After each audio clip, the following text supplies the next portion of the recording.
Donnie and Dolly. The team is supported by ableauctions.ca.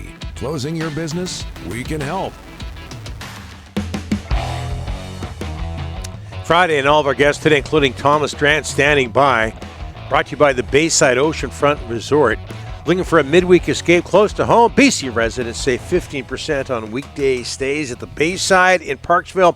Relax by the ocean, enjoy great dining, and unwind with island hospitality. You can golf over there, Rick. Oh, book now at Bayside Resort, Parksville.com. As the Stanley Cup playoffs continue, sans the Vancouver Canucks, we bring in from The Athletic Thomas Drance, our first chance to talk to him since the departure of Rick Tocchet from Vancouver. Thomas, thanks for doing this, sir. How are you? Doing well, gentlemen. Thanks for having me. What was your reaction to that piece of news? Rick Tocchet no longer with the Canucks. You know, I wasn't shocked, I will say. I think as the week dragged on, the organization was surprised but not shocked itself. There was a feeling internally that the longer this went, the more likely it was that he'd depart. I do think there'd been at least some measure of thinking about sort of trade-offs if they had to change coaches that sort of occurred over the weekend and early next week, as I think the club began to read the writing on the wall, despite the fact that they'd been in sort of planning conversations, roundtable meetings with Rick Tocchet about sort of what this team would look like and what the offseason would look like. I think the part of it that I wouldn't say caught me off guard, but that I thought was interesting was, it's a head coach who trusts the management group involved, who's had success with them, who sort of has built really close relationships, not just with key Canucks players like Quinn Hughes and Connor Garland, but, organizationally speaking, right, is close with a variety of staffers from, the team's chef up through sort of the ownership ranks and obviously up to the president of hockey operations. And, I know that he wrestled long and hard with this decision, that it was not something that he decided to do lightly. And, I think the fact that ultimately it's difficult for me to interpret the decision as being sort of divorced from his assessment of how straightforward or how clean a path this franchise has to winning, right? Given the uncertainty around all three of this team's best players, right? The injury uncertainty around Demko stemming from this season, the deterioration of Elias Pettersson's play, Quinn Hughes' contract timeline, right? And then you think about sort of the internal dynamics, the difficulty of the year from Tocchet's perspective, but from a lot of people internally's perspective as well. And, you think about Tocchet's history, a guy who managed the Tampa Bay Lightning before they were the best practices Tampa Bay Lightning under Jeff Vinik, right? Who worked for the laundromat Arizona Coyotes when they were the height of NHL dysfunction and underinvestment. And, he comes to Vancouver and it looks like he's got this path with a stable organization and people he's won with. And then this season occurs. And I think you sort of throw all of that into the cauldron, as it were, stir it up.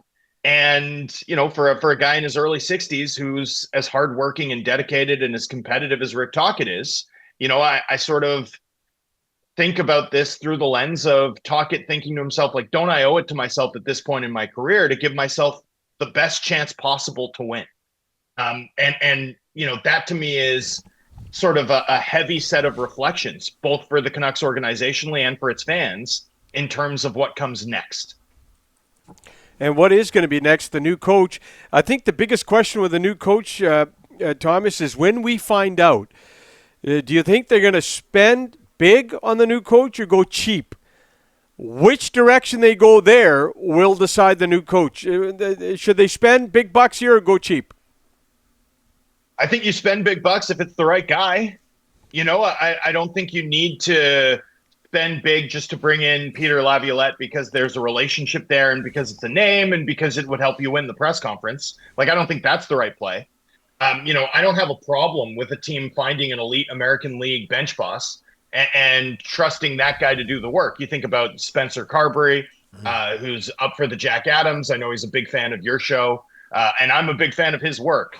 And what about our show?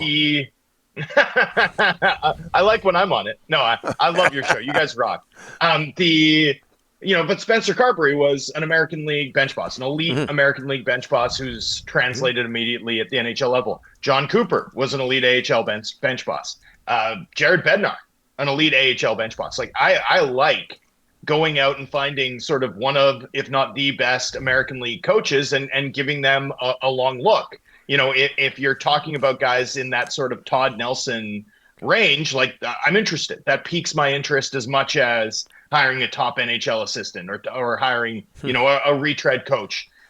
So I would think that, given the fact that this organization was willing to open up the war chest for Tocchet, right, that you'd hope that money won't be the sticking point, that it'll be maybe part of the equation, but not the determinative factor in who this Canucks team lands. At this point in this franchise's history, it's readily apparent that they need the right person, not the maybe, or they need the right person. They don't need the right price point in naming Rick Tocchet's successor this summer. I think that's abundantly clear.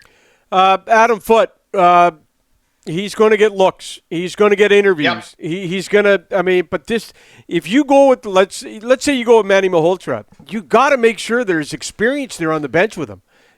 Yes. You can't just go Manny Malhotra and then have the Sedin twins there, or someone with not experience. Adam Foote, if they ever could retain him, would be pretty huge.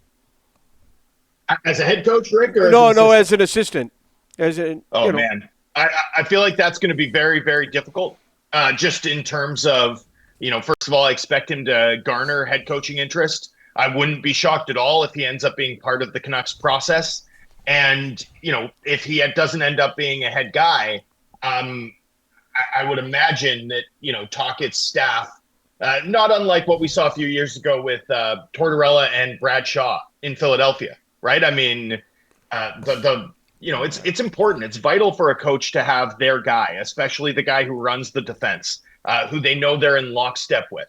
And, I think in terms of keeping him as an assistant, especially in a world where Tocchet ends up with one of the well-moneyed Eastern Conference teams, one of the NHL's blue bloods, that's probably a pretty difficult trick to pull off. I think, at this point, my expectation would be that Tocchet will be some part of this process from a Canucks perspective, and I know the club would love to keep him, but I almost wonder if you don't promote him, do you have a path to doing that? And that's not me reporting, that's just me reading the tea leaves here, but that's sort of how I view that situation.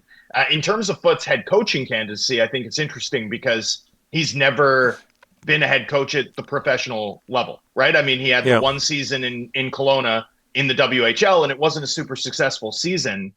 I worry, for example, about Manny Malhotra's experience, and not that I don't think he's experienced enough, so much as given the difficulty around this team stemming from this season and the stakes for the organization of getting it right, or if Malhotra is your choice, and even if you think he's the right guy, are you putting him in a fair position to succeed, right? I mean, that would be my concern with Malhotra, and at least Malhotra has got a full year of professional head coaching experience under his belt.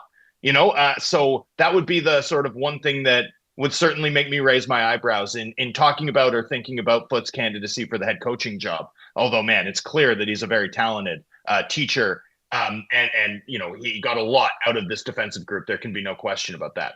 Talking with Thomas Drance. Thomas, you brought up a name there that I think a lot of people in this market may have forgotten about.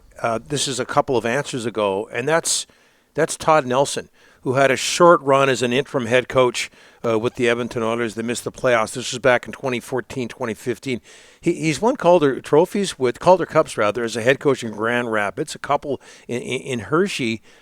You mentioned his name. Would he be considered a strong candidate in your estimation?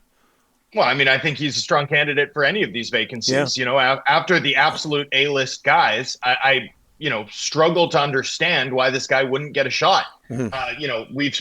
We've seen like the best profile of head coach to bet on is elite American League coach. This guy's won 3 of the last 4 Calder Cup trophies that he has competed for with his teams. And that was separated with a pretty successful stint as an assistant coach on Rick Bonus's staff in Dallas. I mean, I look at this and just say, I mean, if you're looking for a merit base, let's go find the best coach we can find.